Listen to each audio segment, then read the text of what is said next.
Hello, we're half a Death Cab for Cutie, and we're about to walk you through our most recent album called Narrow Stairs. This record was recorded in Seattle and San Francisco in the fall of 2007, and here we go.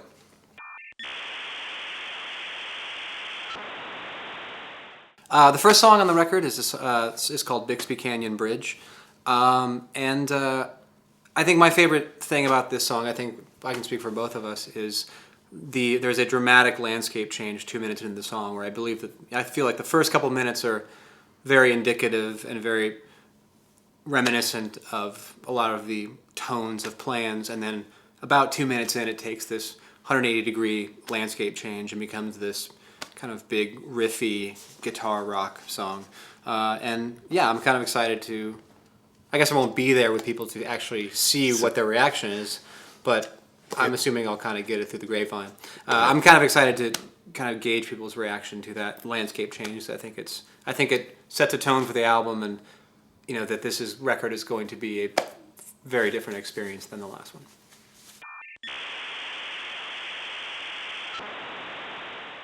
The second track on the album, "I Will Possess Your Heart," is an 8.5-minute song that was, the version that you're listening to was the fourth time as a band we ever played that song in that length. Well, I should say we actually cut a minute out of it. It was 9.5 minutes long, and we shortened it down even to 8.5 minutes. But so if you think it's long now, just be thankful that we cut a minute out of it. Exactly. Because you would have had to wait another minute. Yeah. Okay. The next song, the third song on the record, is a song called "No Sunlight." The demo that I brought to the band for the song was about half the speed of the song the way it is on the album. I believe the demo's available on iTunes, but I think this version is much better, and you can go to iTunes or find it wherever you may find music online and compare and contrast and come to your own conclusions.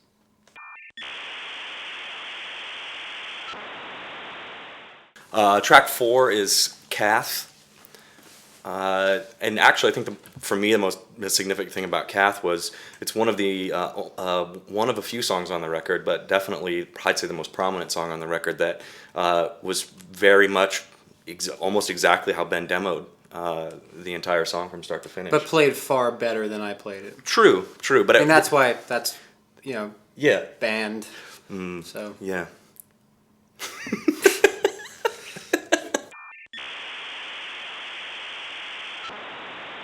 The fifth song on the album is a song called "Talking Bird," and the thing that I'm the most proud of in this particular song is that the entire song was recorded live, with the exception of I think one guitar overdub. So that vocal that you're hearing me sing from my voice is a live vocal, which is of course not that spectacular in the grand scheme of recorded music, but certainly for our band something that we've never done before. So that makes it special.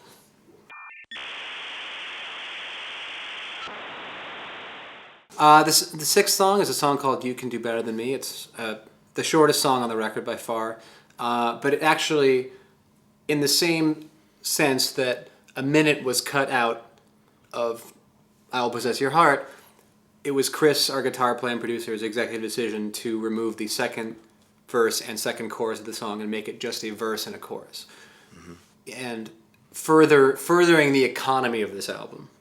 Yeah, but it makes a nice point too. I mean, like you said, the sentiment of the song is kind of a thought that you have, and it just kind of, once you have the thought, you're done with it. And right, the song kind of captures that passing moment that I think that in some ways, whether you've had that exact thought, everyone's had a version of that thought at some point in a relationship. Yeah, so here it is. The seventh song is a song called "Grapevine Fires." It is about a trip to Los Angeles that I made about a year ago, and I don't know, it kind of chronicles this very poignant moment that I had with a friend of mine, a couple friends of mine, singer-songwriter Jonathan Rice, who's a friend of ours, and our friend Autumn DeWild, who's a great photographer, and we were, literally at a cemetery on a hill, and Autumn's daughter was kind of running around and playing in this graveyard, and I thought it was kind of a really beautiful image of having this child have their way with death. and kind of puts a nice perspective on everything. So I decided to write a song about it.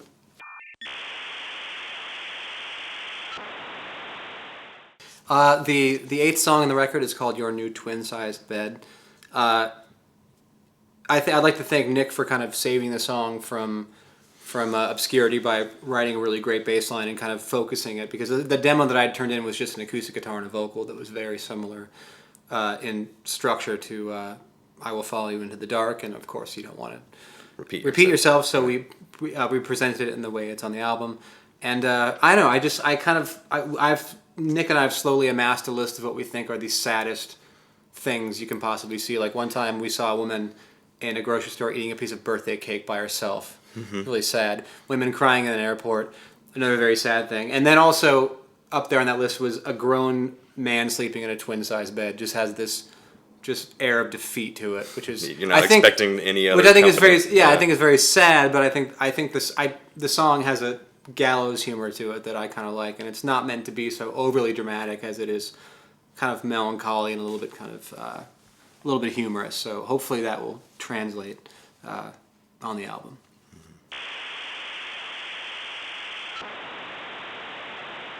So the 9th track on the album is a song called "Long Division," and for me, what was really exciting, this was another song that we tracked live, and had a sort of the skeleton and a lot of the core of the song went down with all of us playing at the same time. But I was really excited about the middle guitar section that Ben plays, where there's this kind of real vampy, strummy thing that goes on, and to watch that go down live and the amount of enthusiasm and energy that you put into that it was one of those moments in the studio where you just kind of look and go, wow, I just saw that happen. And I liked that a lot. And it definitely, you can feel that energy in that performance, and it's just kind of adds a whole nother level of real energy to that song right there. Glad you were there to see that happen. Man. Yeah, I was there. I saw it. Right here, these two eyes.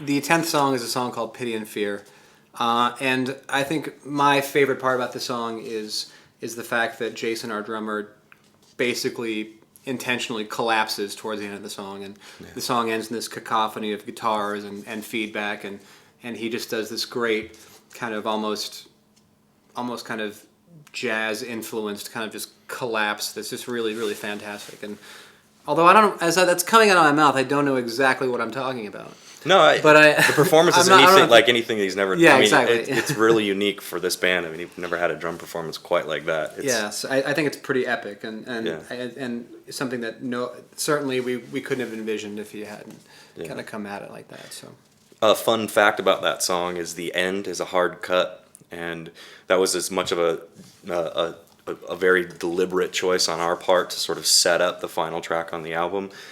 In kind of this real, just as the song is falling apart and Jason's drum part's falling apart, it just kind of made sense for it to cut there intellectually. There was a real good component there, but there was also a happy accident because the tape machine that we were recording on actually messed up in that part, and we cut it because there was just no part of the song. So there's a happy accident that ended up affecting the song and its presentation on the album.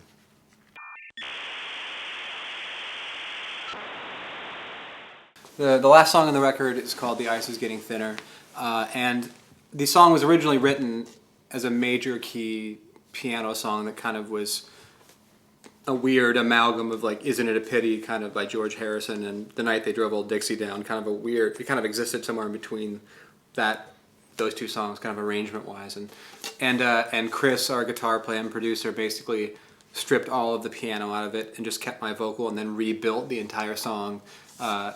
Is these very lonely little guitars across the stereo spectrum doing all these kind of interesting things, and was not in any way what any of us were expecting, and I think makes a really great album closer. Mm-hmm. Thanks for stopping by. We're Death Cab for Cutie. That was Narrow Stairs, and hopefully we'll see you somewhere soon.